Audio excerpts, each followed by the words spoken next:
She was in agonizing pain from early labor in the middle of the night. Her husband was at a bar with other women and ignored all her calls. Desperate, she texted the wrong person for help, and what happened next was beyond anything she could have imagined. The heavy air of the Chicago night seemed to seep through the cracks in the bedroom window, bringing with it a silence that screamed louder than any noise from the windy city. For Isabella, lying on her side in the spacious and cold bed, the silence had the sound of Nathan's absence.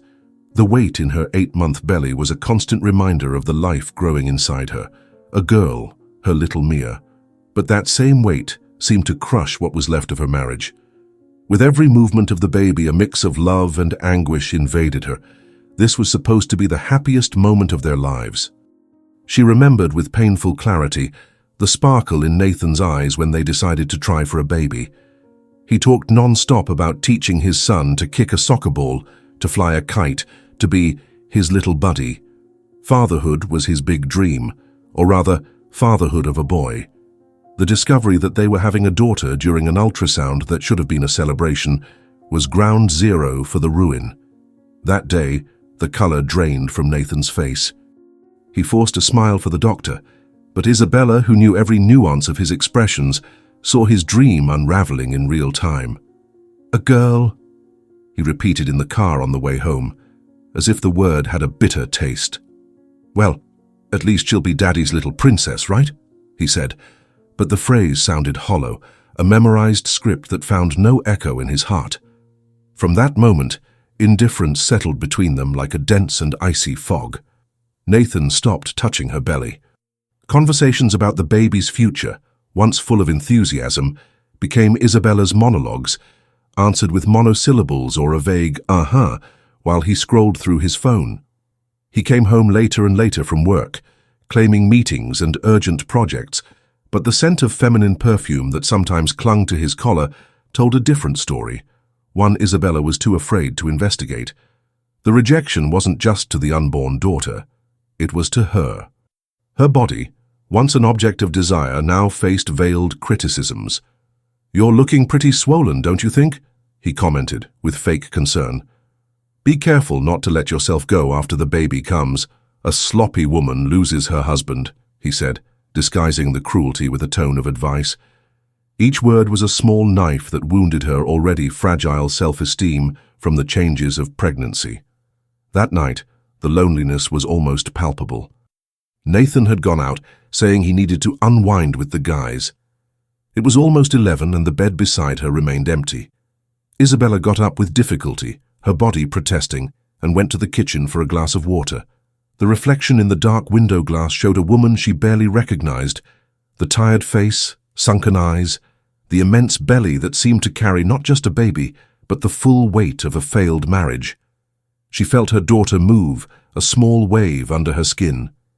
"Easy, my love," she whispered to her belly, her voice choked. "Mommy's here. Mommy loves you so much no matter what happens." It was a promise to her daughter and a mantra for herself, a desperate attempt to find strength amid the abandonment. She returned to the bedroom, picked up her phone, and saw no messages, no missed calls from Nathan. He didn't care if she was okay, if she needed anything. He simply wasn't there. And deep down, Isabella knew he wasn't just physically absent. He had left the marriage long before walking out the door that night. Propped up on the pillows, Isabella closed her eyes. But sleep wouldn't come. The image of her reflection in the kitchen window haunted her. That woman with the lost look wasn't who she used to be. The bitter, cutting truth was that Nathan's indifference hadn't started with the pregnancy, not even with the discovery they were having a girl. That was just the catalyst, the event that made it impossible for her to keep ignoring the web he'd been weaving around her for years. Memory, treacherous, took her back in time, to a period when Nathan's smile still seemed genuine and his words sweet promises. In the beginning, his jealousy felt like a form of care, proof of love. "I don't like the way that friend of yours looks at you," he'd say, and she, flattered, would distance herself from the friend. "Your girlfriends just want to party. They don't get that we're a couple now, that we have our own plans," he'd argue. And she, wanting to build a world for two, would cut back on meetups until the invitations stopped coming. Each friend who drifted away was, in his eyes, a victory. For Isabella, it was another brick in the wall he was building around her. The fights over her family were the worst. Nathan had a perverse talent for turning a Sunday brunch into a battlefield. If her mom made an innocent comment about her hair, he'd spend the whole week saying, "You gonna let your mom control you like that? She doesn't respect our relationship." If her brother asked for advice, the accusation was immediate. "Your family doesn't trust me. They think I'm not good enough to take care of you."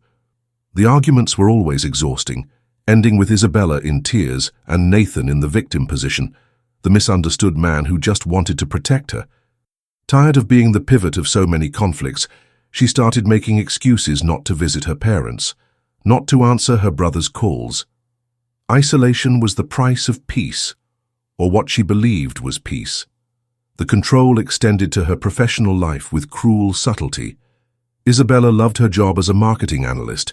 She was competent, creative, and had a promising future. But Nathan undermined her confidence with a surgeon's precision. He'd read her emails over her shoulder, criticize her reports, plant seeds of doubt about her colleagues. "Don't you think your boss is giving you too much work? He's exploiting you," or "Watch out for that co-worker of yours, the one named Brittany. I heard she pulls the rug out from under everyone." The pressure became unbearable. The workplace, once a source of fulfillment, turned into a nest of anxiety and distrust. She ended up quitting 2 jobs she loved, convinced by him that the fault was the place, the people, never him. He'd console her saying, "Don't worry, my love, I'll take care of us. You don't have to go through that." It was the jailer's embrace. Now, in the solitude of the bedroom, the puzzle pieces fit together with frightening clarity. It wasn't protection, it was possession. It wasn't care, it was control. He didn't want her strong and independent. He wanted her vulnerable, dependent, a mirror that reflected only the grandiose image he had of himself. The pregnancy, and especially the arrival of a daughter, represented a threat to that absolute control. A daughter would create a bond between them that he couldn't break. A daughter would divert some of the attention he demanded full-time. A sharp sound pulled her from her reflections. It was her phone notification. Her heart raced with a sliver of hope. Could it be Nathan? She stretched her arm, her belly making the movement difficult, and grabbed the device. The screen lit up, but it wasn't a message from him. It was a social media notification. A friend of Nathan's had tagged him in a photo. Curiosity, stronger than prudence, made her click. And then she saw it. The image was clear, unmistakable. Nathan was at a bar, a whiskey glass in hand, the wide and carefree smile he hadn't directed at her in months. Around him, friends laughed, and by his side, dangerously close, 2 women she'd never seen before were giggling at something he said, one with her hand casually on his arm. The air fled her lungs. It wasn't a work meeting. It wasn't to unwind with the guys. It was a party from which she'd been excluded, a life she was no longer part of. And while she was there alone carrying his daughter, he was out there free, celebrating a single life he'd never seemed to abandon. A wave of nausea and pain rose in her throat. It was a different pain, deeper than rejection. It was the pain of humiliation, of betrayal exposed on a phone screen.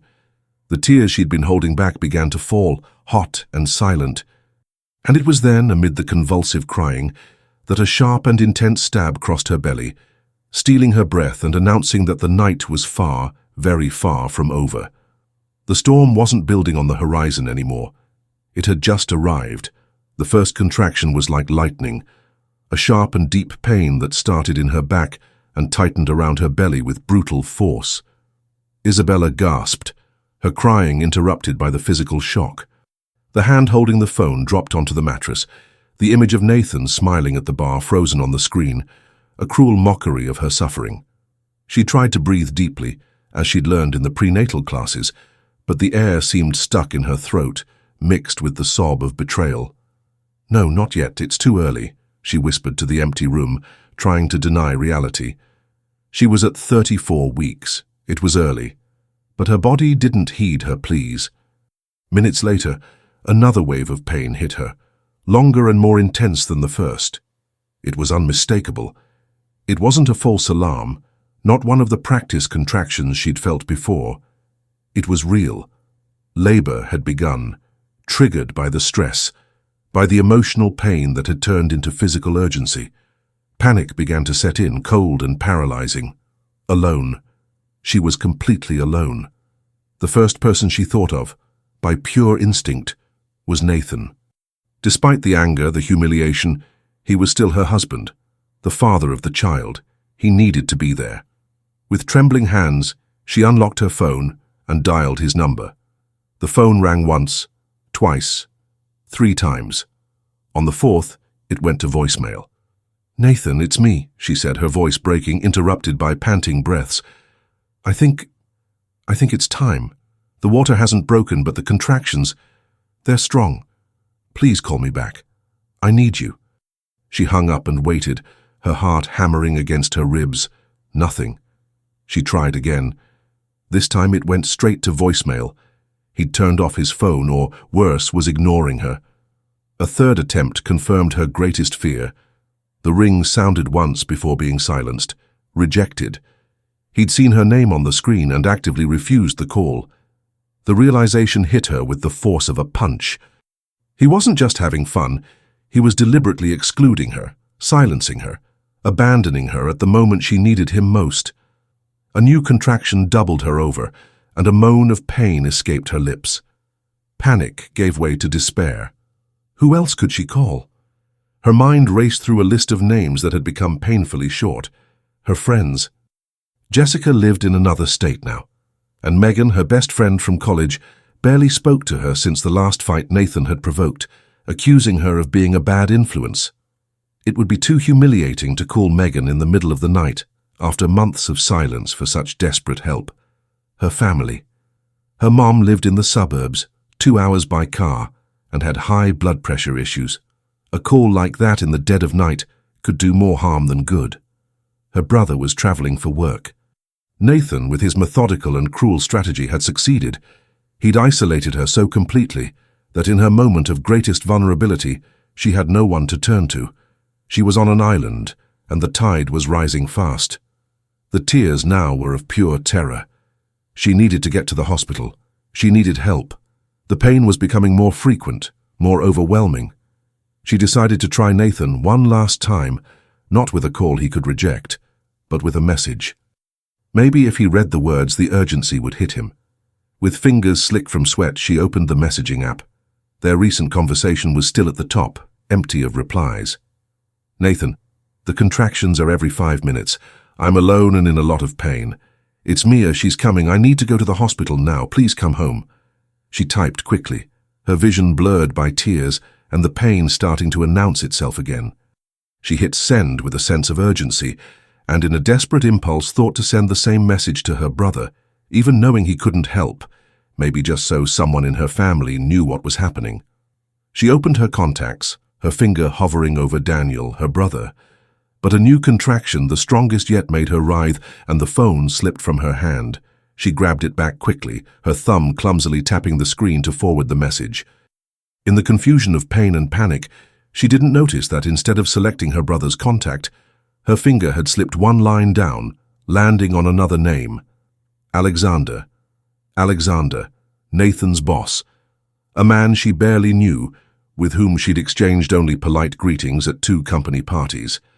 A serious, imposing man who always seemed to belong to a completely different universe from hers. She hit send without checking and tossed the phone on the bed, focusing only on breathing through the excruciating pain. She felt pathetic, humiliated. She was sure Nathan would read the message and not ignore it. The idea made a chill run down her spine that had nothing to do with the contractions. She dragged herself out of bed, trying to remember where she'd left the hospital bag, which had been packed for weeks. Every step was a monumental effort. The pain came in relentless waves, and between them only the echo of loneliness and abandonment remained. She leaned on the hallway wall, her breathing short and rapid. "I can do this," she said to herself, though she didn't believe her own words. "I have to do this, for my daughter." It was then that the sharp sound of a notification cut through the apartment's silence. It couldn't be Nathan. He wouldn't respond that fast, if at all. With her body shaking, she returned to the bedroom and grabbed the phone. The screen illuminated her pale, sweaty face. There was a message, but not from Nathan. It was from Alexander. "Isabella, are you okay? Where are you? I'm on my way." She read the message once, twice, 3 times. Her brain, fogged by pain, took time to process. Alexander. Why was Alexander responding? She looked at the conversation history, and her blood ran cold. The desperate message, the plea for help meant for her brother, had been sent to her husband's boss. The humiliation hit her full force, almost overpowering the physical pain. What would he think? That she was crazy? That she was trying to cause problems for Nathan at work? But before she could type a response, correcting the terrible mistake, another message from him arrived. "Don't worry about replying. I have Nathan's address saved in my contacts. Stay calm. I'll be there in 10 minutes. 10 minutes.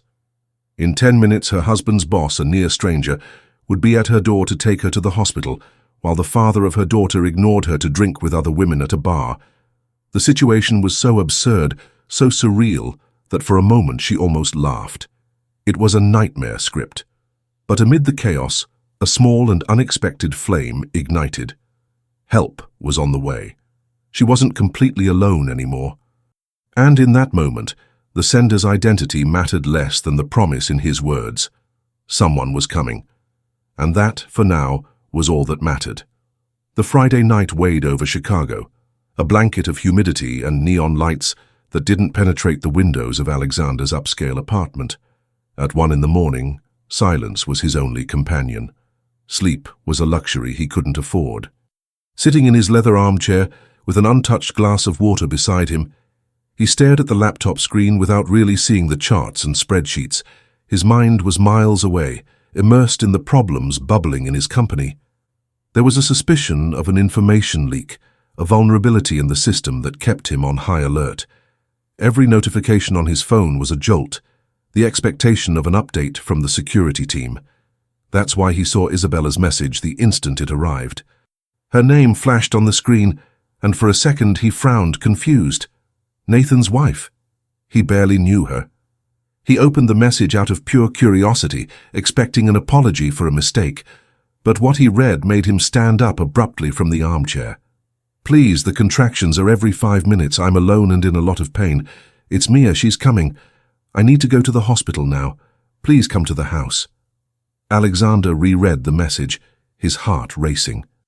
The message was clearly for her husband, or someone close, but the desperation in it was universal and unmistakable. Alone, in a lot of pain.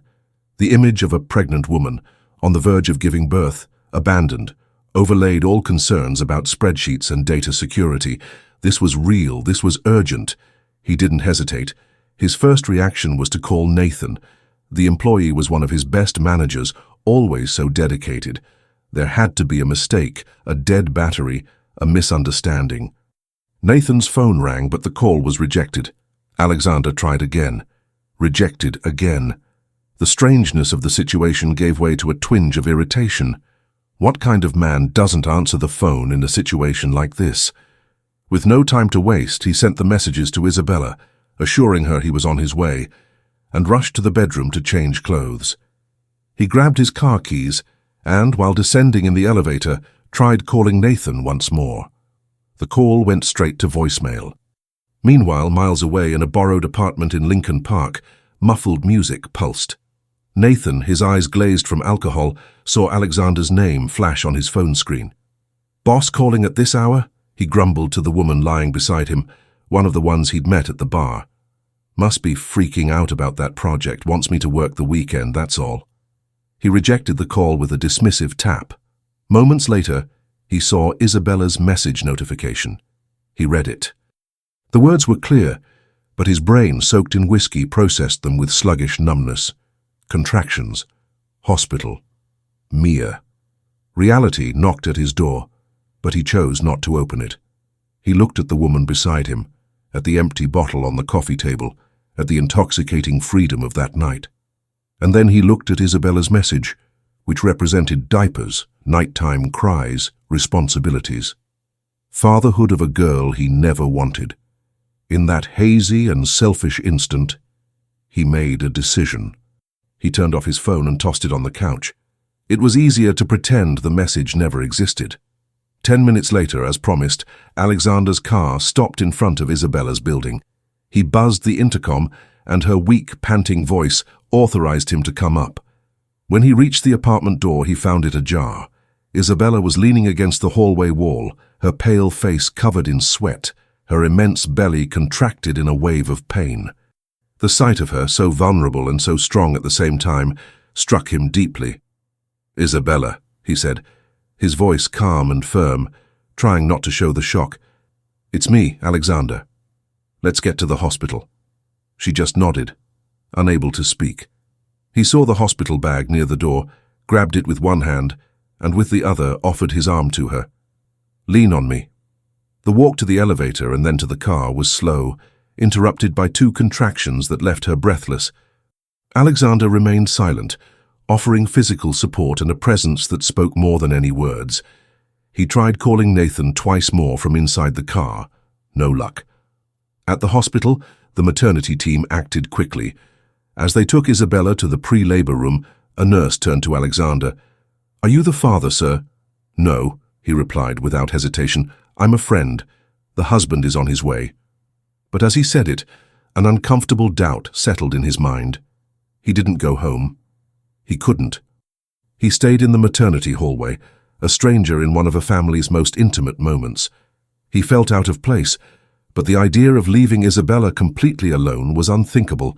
He couldn't reach Nathan, and no one from her family arrived. With every passing hour, he tried Nathan's number. Voicemail. With every hour, his concern mixed with growing anger. He paced back and forth, phone in hand, the image of the exemplary employee crumbling with each unanswered call. The hours dragged on.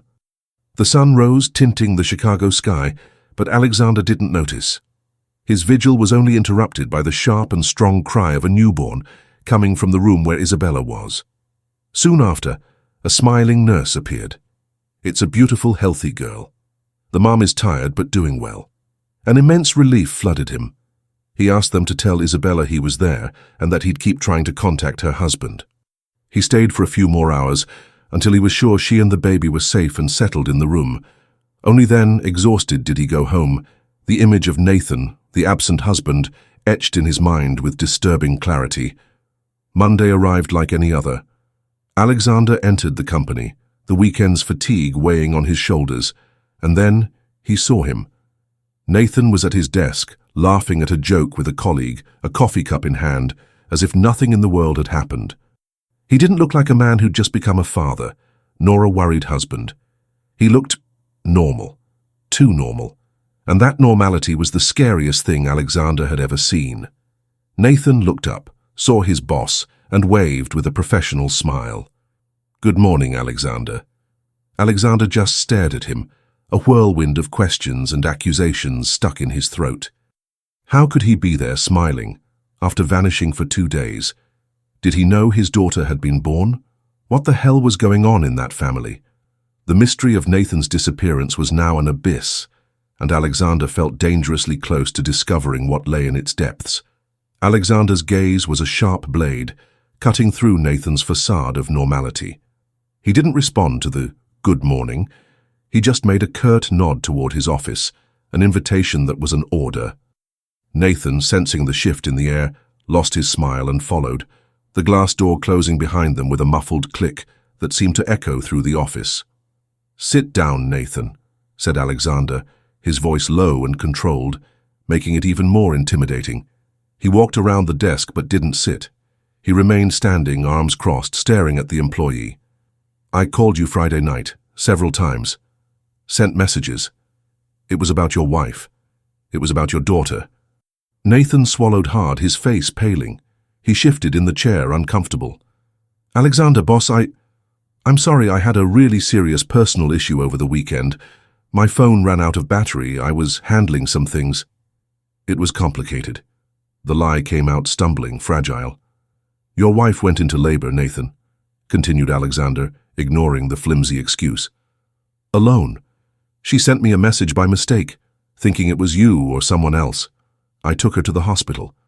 Your daughter was born early Saturday morning. A healthy girl. Isabella is okay but exhausted. Each word was a blow. Nathan lowered his eyes, unable to hold his boss's gaze. The image of the model employee, the responsible man, was disintegrating under the weight of the truth. I didn't know, he murmured, his voice almost inaudible. I'm really sorry you got involved in this. It's a personal problem, hard to explain, but we can talk later. I promise that. No, we won't talk later, interrupted Alexander, his patience wearing thin. What I want to know is why you disappeared at the most important moment in your family's life. Feeling cornered, Nathan resorted to his last tactic, deflection. He straightened in the chair, trying to force a professional air.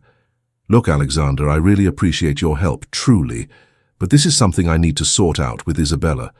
Speaking of sorting, the sales projection report for next quarter is ready. I left it on your desk earlier. The numbers look promising, especially in the tech sector. Alexander raised his hand, silencing him. The maneuver was so obvious it was offensive. He was using work as a shield to hide from his own life. A wave of contempt passed through Alexander, but he contained it. It wasn't his place. He was the boss, not the marriage counselor. There was a line he shouldn't cross, no matter how repugnant the situation. I found the report, he said, his voice cold as ice. Go back to your desk. Nathan stood up quickly, relieved to escape. Thanks, boss. And again, sorry for the trouble. He left the office without looking back, leaving Alexander alone with the bitter certainty that something was terribly wrong there. The personal problems excuse didn't cover the deliberate abandonment he'd witnessed. There was a darkness in Nathan that he was only now beginning to perceive. That same afternoon the sun was setting, painting the sky orange and purple, as Isabella finally got discharged. Her brother Daniel arrived that morning, his face full of concern after a vague message she'd managed to send. He helped with the paperwork, held little Mia with an awkward and loving manner, and by late afternoon escorted her out of the hospital. The ride home was silent. Isabella was exhausted, her body sore, her emotions a tight knot in her chest. Nathan's absence was a ghost in the passenger seat. When Daniel opened the apartment door, a strange silence greeted them. Isabella entered first, her heart tight with a terrible premonition. The living room seemed empty. Nathan's gaming console, always under the TV, was gone. The leather armchair where he liked to sit was no longer there. The bookshelf, once full of his books and picture frames, had large gaps. What? She started to say, her voice failing. Daniel, realizing the situation, carefully took the baby from her arms. Easy, Izzy, let me check this out. She walked like a sleepwalker to the master bedroom. The door was ajar. Half the closet was empty. Nathan's drawers open and ransacked. His clothes, shoes, belongings all gone. And then she saw it. On his pillow on the empty side of the bed was a single piece of white paper, folded. With trembling hands, she picked it up. It was a note, Nathan's hasty and angular handwriting unmistakable. Isabella, it doesn't work anymore. This life isn't really for me. I'm leaving. I need to think for a while. The problem is with me, not you. Don't try to find me until I sort myself out. Be happy, Nathan. The words were short, brutal, devoid of any emotion. No apology, no explanation, no hint of remorse. Just a period. The paper slipped from her fingers and floated to the floor. Her legs gave way and she sat on the edge of the bed, her gaze lost in the closet's emptiness. There were no tears, just a cold, absolute shock that left her hollow inside. Daniel entered the room, his face a mask of contained fury. He saw the note on the floor, picked it up and read it. Bastard, he growled, crumpling the paper in his hand. Coward, I'm going after him. I'm going to break that punk's face. No! Isabella's voice came out, surprisingly firm. No, Daniel, please. He turned to her, shocked. How not? Isabella, look what he did. He abandoned you with a newborn daughter. I know what he did, she said, lifting her gaze to her brother. There was a new, fragile determination in her eyes. And going after him won't change anything. It'll only make things worse. She took a deep breath, the first one that seemed to really fill her lungs in days. I just ask you one thing. Don't say anything to Mom. Or anyone. I don't want their pity. I don't want her worrying, please, promise. Daniel looked at her, the anger on his face giving way to deep sadness and admiration for his sister's strength. He sat beside her and hugged her. "I promise, Izzy, I won't tell, but I'm not leaving you alone. I don't have much money, you know, but I'll help however I can. We'll figure it out. The three of us." As she hugged her brother, with the soft sound of her daughter's breathing coming from the living room, Isabella understood that the marriage hadn't ended with that note. It had been dead for a long time. That was just the death certificate. The life she knew had been demolished, and on the rubble she'd have to build something new, brick by brick. She didn't know how or where to start. She only knew she wasn't waiting for a savior anymore. The only person who could save her was herself. And the battle was just beginning. The days that followed were a blur of middle-of-the-night feedings, diaper changes, and a heavy silence that filled the apartment's empty spaces. Daniel's constant presence in the first week was Isabella's only anchor. He cooked, cleaned, and cared for Mia, so she could take a shower or sleep for an uninterrupted hour. But he had his own life, his own job, and soon needed to return to his routine, leaving Isabella and little Mia alone with the echo of abandonment. Meanwhile, at the company, Alexander watched Nathan with growing suspicion. The employee, once focused and professional, now seemed distracted, almost euphoric. He spent more time at the coffee machine than at his desk, always laughing loudly. And there was something else. Alexander noticed the excessive attention Nathan gave to a junior analyst in the marketing department, a girl named Brittany. Lingering looks, accidental touches on the arm, jokes shared in low voices. It was blatant flirting, the attitude of a single, carefree man, not a father of a newborn whose wife he was supposedly sorting things out with. Alexander had already decided not to confront Nathan again. It was pointless. The man lived in a parallel reality, and any attempt to bring him back to the real world was met with excuses and deflections. But the image of Isabella, pale and suffering in the hospital hallway, wouldn't leave his head. The worry gnawed at him. He needed to know if she was okay, if Nathan had somehow stepped up to his role. One late afternoon, unable to contain the restlessness, he picked up his phone and sent Isabella a message. He was careful, trying not to be invasive. "Hey Isabella, good afternoon. This is Alexander. Hope I'm not bothering you. Just wanted to check how you and little Mia are doing. Hope you're both well." The response took almost an hour to arrive, and when it did, it was a punch to Alexander's gut. "Hi, Alexander. Thanks for the concern. We're okay as much as possible. Nathan and I separated. He left the day I got home from the hospital. Left a note." Alexander read the message twice, anger rising in his chest like a hot tide. A note. The man didn't even have the decency to end the marriage face-to-face. Nathan's attitude at the office, the flirting with the other employee, all fit into a picture of cruelty and cowardice that left him nauseated. He felt a protective fury toward this woman he barely knew, but whose strength and vulnerability had marked him deeply. He replied immediately, "Isabella, I'm so sorry. Really sorry. This is unbelievable. Do you need anything? Do you have help? Is your family with you? My brother helped in the first days, but he had to go back.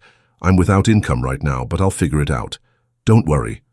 Her response, so dignified and restrained, only increased his fury. Don't worry. How could he not worry? He thought about offering money, but knew it could be misinterpreted, could hurt her pride. There was a fine line between helping and humiliating, and he needed to walk it carefully. "I know I'm practically a stranger, but I'd feel awful if I didn't do something. Would you mind if I stopped by to talk? Maybe I can help in some practical way without intruding. I can bring coffee." Isabella hesitated. The last thing she wanted was pity from anyone, especially the boss of the man who'd abandoned her. But the loneliness was crushing, and the offer of an adult conversation, from someone who knew at least part of the truth, was tempting. "Okay, if it's not too much trouble for you." The next day, Alexander showed up with 2 coffees and a box of bagels. He found Isabella with deep, dark circles, but with an upright posture. Mia slept serenely in a bassinet beside the couch. They sat down, and for the first time Isabella told the whole story. Not just about the note, but the isolation, the rejection during pregnancy, the subtle control she only now understood in full. Alexander listened in silence, his jaw clenched in anger on her behalf. When she finished, he took a deep breath. "Isabella, what Nathan did is monstrous, and I feel partially responsible for never noticing anything, for holding him in such high regard professionally." "It's not your fault," she said, her voice firm. "He's a good actor." "I want to help," he said, direct, "but I don't want you to feel uncomfortable. Tell me, what did you do before all this?" "I was a marketing analyst, but I'm also a graduate in English literature. I'm fluent in Spanish, lived a year in Madrid." Alexander's eyes lit up.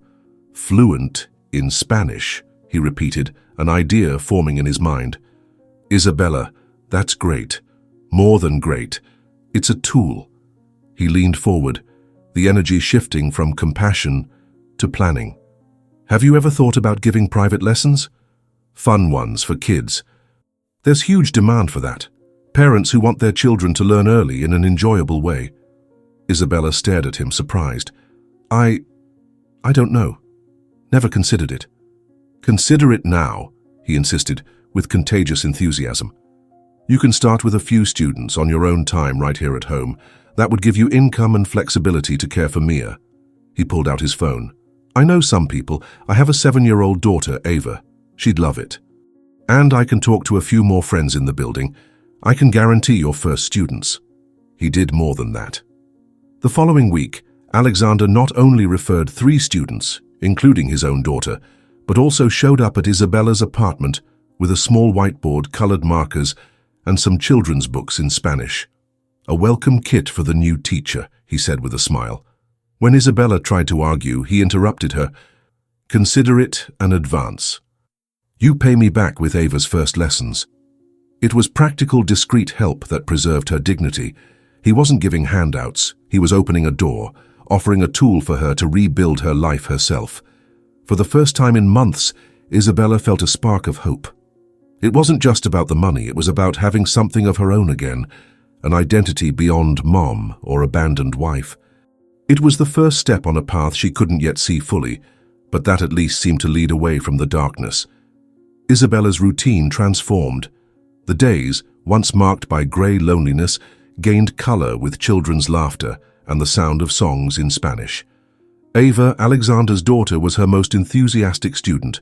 Twice a week, Alexander brought her for lessons and sometimes stayed for a quick coffee while waiting. They were brief conversations about Ava's progress, about Mia's sleepless nights, about trivialities that built a bridge of familiarity and respect over the abyss of their circumstances. For Isabella, that interaction was a breath of normalcy, a window to a world she thought she'd lost. However, in the airtight and competitive office environment, that bridge was seen through different eyes. The narrative wove quickly, fueled by furtive glances and corridor whispers. Alexander, the powerful boss, visiting an employee's ex-wife, helping her. The conclusion, for minds that feed on intrigue, was obvious and malicious. The rumor spread like a virus. Alexander and Isabella were having an affair. He wasn't helping her out of kindness, he was visiting her out of interest. The story was perfect in its sordidness, the boss who steals the employee's woman. Nathan, immersed in his new single life and flirting with Brittany, was one of the last to hear. The gossip reached him through a colleague, said with a tone of false solidarity, "Dude, what a crappy situation. People are talking about Alexander and your ex." The seed of jealousy, planted in his narcissistic ego, germinated instantly. The idea of Isabella, the woman he'd discarded, moving on was unacceptable, but moving on with Alexander, his boss, the man who represented power and success. The humiliation was immediate and overwhelming. In his twisted mind, he hadn't abandoned her. She'd betrayed him. She'd made a fool of him, seducing the boss to secure a good life. The narrative he created for himself was that of a victim, a man betrayed by his opportunistic wife and his backstabbing boss. That night, fueled by alcohol and fury, he picked up the phone. Isabella's number was still in his contacts. He called. Isabella was rocking Mia to sleep when her phone vibrated, showing the name she'd tried so hard to erase from her mind. Her heart froze. She answered, her voice cautious. "Hello?" You be... Nathan's voice came from the other side, slurred by drink, loaded with venom. Thought I wouldn't find out, huh? Gold digger. Fake. Hitting on my boss. You were planning this all along, weren't you? Isabella recoiled, shocked by the virulence of the attack. Nathan, what are you talking about? You're drunk. Don't play innocent, he yelled, and she could hear the clink of a glass. I know everything. I know he goes there. Think I'm an idiot. You and that phony jerk, but you'll pay. Oh, you will. He thinks he's king of the world, but I'll take everything from him. Everything. You're crazy, she whispered, fear starting to seep in. Crazy? Crazy is what he'll be when he finds out what I'm going to do. Nathan laughed, a bitter and scary laugh. He worries so much about the security of that crappy little company. Little does he know the biggest threat is right under his nose. I'm going to sell it all, Isabella. Every password, every blueprint, every security protocol. I'll pass it all to people who know what to do with it. I'll leave Alexander with nothing. Let's see if the superhero will bankroll you when he's broke. The line went dead. He'd hung up. Isabella stood there, phone pressed to her ear, heart racing. His words echoed in her mind. It wasn't just a drunk's delusion.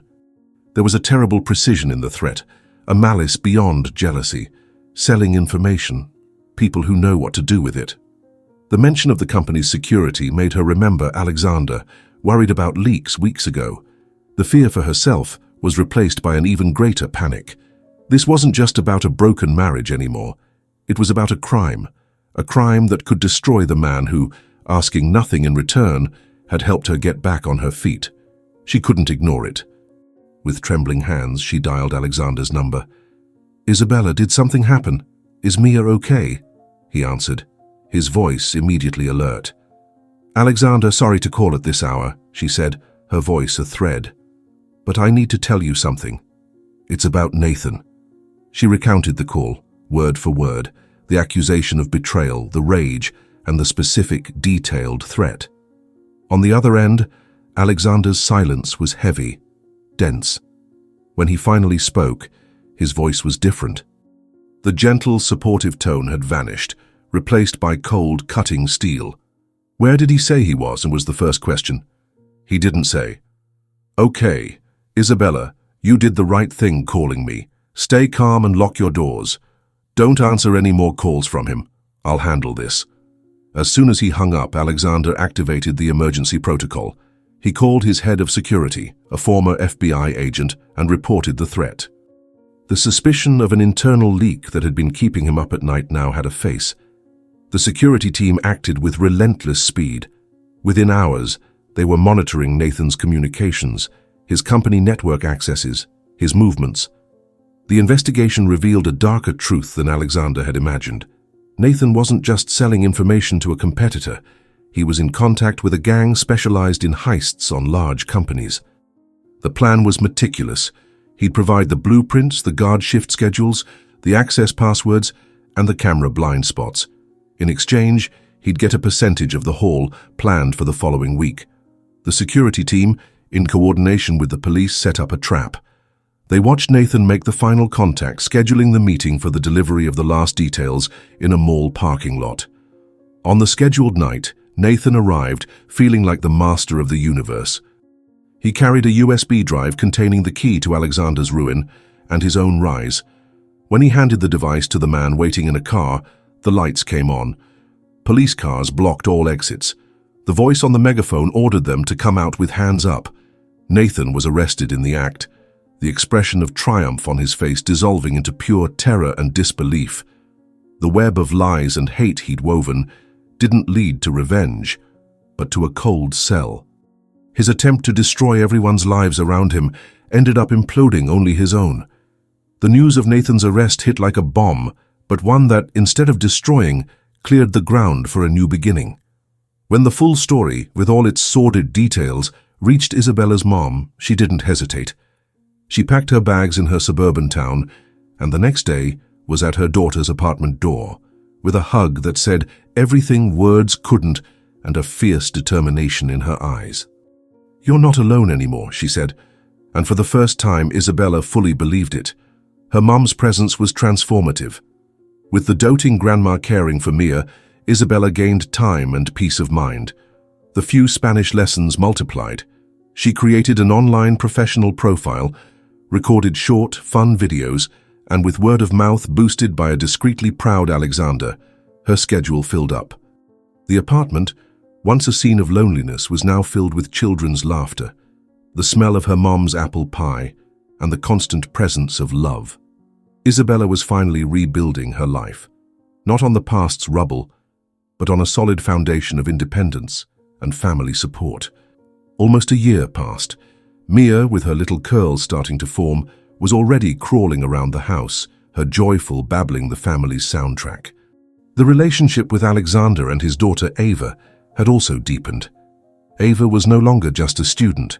She was Mia's best friend. The weekends when Alexander, a dedicated but lonely widower, brought his daughter over to play became a sacred ritual. He'd asked to spend the day to be with his girls, and Isabella and her mom welcomed him with open arms. For Alexander, Isabella's home became a refuge. In his own large, silent apartment, the absence of his late wife echoed. But there was life. There was the smell of fresh coffee that Isabella's mom insisted on serving, accompanied by the best bagels in Chicago, as he said. There was the peace of seeing his daughter happy, laughing with Mia on the living room rug. He began to see Isabella not as the woman who needed help, but as the woman who, with her strength and resilience, had created a home. A real home. The mutual perception began to change, subtly. Isabella found herself choosing nicer clothes on the afternoons she knew he'd come. She'd put on a bit of perfume, a touch of lipstick, and he noticed. "You look beautiful today, Isabella," he'd say upon arriving, and the genuine, respectful compliment made her heart race. He in turn lingered longer with each visit, finding excuses to extend the conversation, to share a story about his day, to simply be there in that warm and welcoming environment. Isabella's mom, with the wisdom of someone who'd lived a lot, observed everything with a discreet smile. One day, while Alexander played with the girls on the floor, she approached her daughter in the kitchen. "My girl, you need to get out, have fun, see people, go to a nice restaurant. Life goes on, and you deserve to be happy." At that moment, Alexander entered the kitchen for a glass of water and heard the last part. "Your mum is absolutely right," he said, looking directly at Isabella. "You deserve a night off." Isabella smiled, a bit embarrassed. "Funny you say that. Next week is Jessica's birthday, a friend I haven't seen in forever. She's having a party at a restaurant." "Perfect," her mom said. "You're going." "But what about Mia?" Isabella hesitated. "I'll take care of her, of course," her mom replied, as if it were the most obvious thing in the world. A silence hung in the air for an instant, charged with possibilities. Then Alexander, with a calm that belied the nervousness in his chest, spoke. "I can drive you if you want, and pick you up, or I can go with you, if it's not weird." The invitation hung between them. "I'd love that," Isabella replied, her heart leaping. On the night of the party, when Alexander arrived to pick her up, he was speechless. Isabella wore a sky-blue dress that highlighted her eyes and had her hair loose, falling in soft waves. She was radiant, a woman finally allowing herself to shine. The party was a revelation. Isabella reconnected with her friend, asked forgiveness for the distance, and was received with a tight hug and no grudges. She laughed, danced, and chatted, and Alexander was there by her side, not as a protector but as a partner, an accomplice in that night of rediscovery. On the way back, the car glided through the city's empty streets. The soft radio music and light conversation created a bubble of intimacy. When Alexander parked in front of her building, neither seemed to want the night to end. "Thank you, Alexander," she said, her voice soft, "for everything. The ride, the company, for encouraging me to come." "I'm the one who thanks you," he replied, turning to her. The streetlight illuminated her face, and he saw there not just beauty, but a strength he deeply admired. "Seeing you happy like that was the best part of my night." The space between them shrank. The air grew thick, electric. He raised his hand and, with infinite gentleness, brushed a strand of hair from her face. The touch of his fingers on her skin sent a wave of heat through her body. Their eyes met, and in that gaze there was a year of stories of pain, of healing, and of an affection that grew in silence. He leaned in, slowly, giving her all the time in the world to pull back. But she didn't pull back. She leaned in too, closing her eyes. The first touch of lips was gentle, a recognition. But then the dam of contained feelings broke. The kiss deepened, becoming urgent, hungry. It was a kiss that spoke of loneliness and meeting, of gratitude and desire. Her hands rose to his neck, fingers tangling in his hair, while his hands pulled her closer, one on her waist, the other holding her face as if she were the most precious thing in the world. Breath failed, and when they finally parted, foreheads touching, both were panting. In that kiss, Isabella understood. Alexander hadn't been her savior. Salvation had come from within herself, from her own strength to rise again. He had been something much more important. A support, an extended hand, a beacon that helped her find her own way in the darkness. And now, standing on her own foundations, she was free. Free to choose, free to feel, and finally free to believe that love could, yes, start over. Not as a rescue, but as a meeting of two whole souls, ready to build a future together. So, what did you think of Isabella's journey of overcoming? Leave your rating from 0 to 10 in the comments. Your opinion means a lot to me. And if you liked it and want to see more stories like this, don't forget to like the video and, most importantly, subscribe to the channel so you don't miss any of our next real-life stories. See you in the next one. Thanks.